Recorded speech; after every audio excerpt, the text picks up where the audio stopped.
50 கல் தொலைவிலே பக்கத்திலே தமிழீழ பகுதி இருக்கிறது. இலங்கையை தாஜா செய்தால்தான் இந்தியாவுக்கு பாதுகாப்பு என்கிற காரணத்திற்காக தொடர்ச்சியாக தமிழர்கள் தண்டனைக்கு ஆளாகி வருகிறார்கள், கழுவரேற்றப்படுகிறார்கள், கொல்லப்படுகிறார்கள், கற்பழிக்கப்படுகிறார்கள்.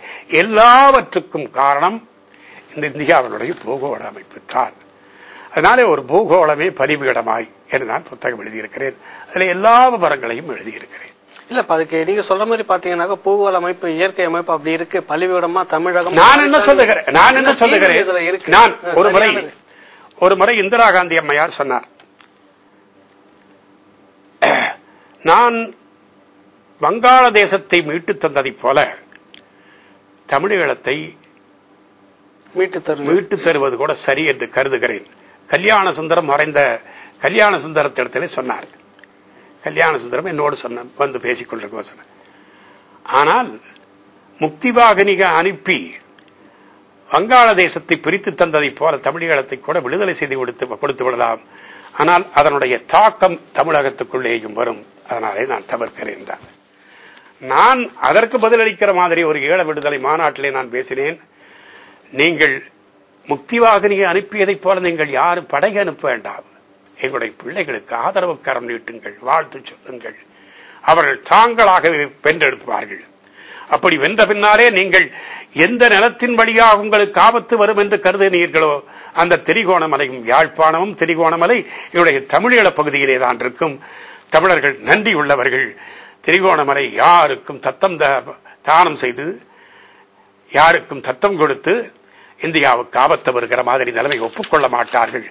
இந்தியாவை பாதுகாக்க வேண்டும் என்றாலே கூட நீங்கள் தமிழகத்தை பிரித்து தருவதுதான் நியாயம் என்று கூட நான் பேசினேன். அந்த புத்தகத்துல முடிவா நீங்க அதை தான் சொல்றேன். தமிழீழம் இந்தியாவுக்கு பாதுகாப்பா இருக்கும், அதை அங்கீகரிக்கணும்ன்றீங்க. அதாவது 4,50,000 பேர் இருக்கிற மாண்டனிக்ரோ சென்ற ஆண்டு விடுதலை பெற்றிருக்கிறது.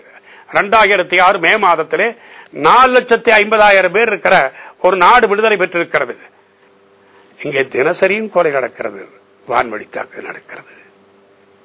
யாரும் ஆதரிக்க மாட்டீர்களா? ஏன் என்று கண்டிக்க மாட்டீர்களா? காது அலறலை அழுகை ஒலியை காது கொடுத்து கேட்க மாட்டீர்களா? அப்படி என்ன தமிழ் சாதி என்றால் உங்களுக்கு அவ்வளவு சாதாரணம்? நான் ஒரு தமிழனாக இருக்கிறவன், எனக்கு இந்த குமரல் வராதா? என்னுடைய அக்கா தங்கைகள் கற்பழிக்கப்படுகிற போது, அண்ணன் தம்பிகள் சுட்டுக் கொல்லப்படுகிற போது, வேட்டையாடப்படுகிற போது எனக்கு வேதனை வராதா? வராமல் இருந்தால் நான் ஜடம் பிணம், மனிதன் அல்ல. நீங்கள் மனசாட்சியோடு மனிதாபிமானத்தோடு சிந்தித்து பார்க்குமாறு நான் டெல்லியை கேட்டுக்கொள்கிறேன்.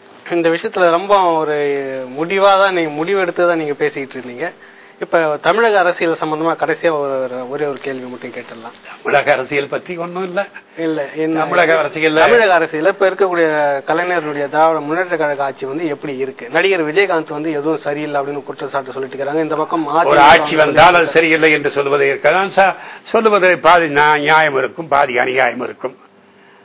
அதனால எல்லாமே அடியோடு மோசம் என்று சொல்லுவதற்கும் இல்லை, எல்லாமே பெரிய சாதனையை செய்து விட்டார்கள் என்று சொல்லுவதற்கும் இல்லை.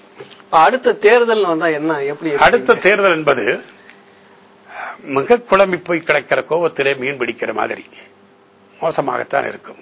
யார் எந்த பக்கம் போவார்கள் சேர்வார்கள் என்பதற்கு உறுதி இல்லை. எல்லாமே ஒரு குழப்பமான நிலைமை இருக்கிறது. வடக்கை கூட அப்படித்தான் இருக்கிறது.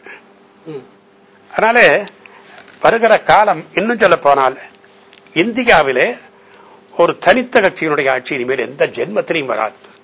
மத்தியில சொல்றீங்களா? மத்தியில சொல்றேன். எந்த கட்சியினுடைய ஆட்சியும் வராது, ஒரு தனிப்பட்ட கட்சி. காரணம், இந்தியாவே இயற்கையில் ஒரு தேசம் அல்ல, அது பல்வேறு தேசத்தினுடைய இணைப்பு. ஒவ்வொரு மாநிலத்திற்கும் அந்த மாநிலத்தினுடைய எண்ணங்கள் சிந்தனைகள் தான் மேலே உங்க இருக்கின்றன.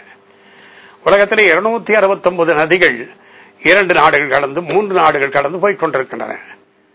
வெவ்வேறு நாடுகள் தாண்டி போய் கொண்டிருக்கின்றன.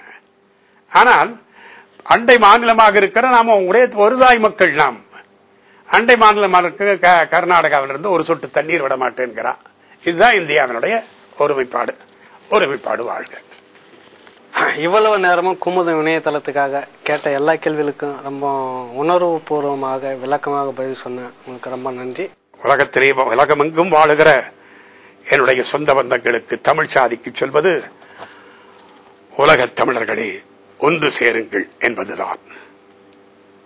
9 கோடி பேர் இருக்கிற மக்களுக்கு ஒரு ஜான் நிலம் பட்டா நிலமாக இல்லை என்பதைப் போல கேவலம் வேறு எதுவும் இல்லை என்பதை உலகம் முழுக்க இருக்கிற தமிழர்கள் சிந்தித்து பார்க்க வேண்டும்.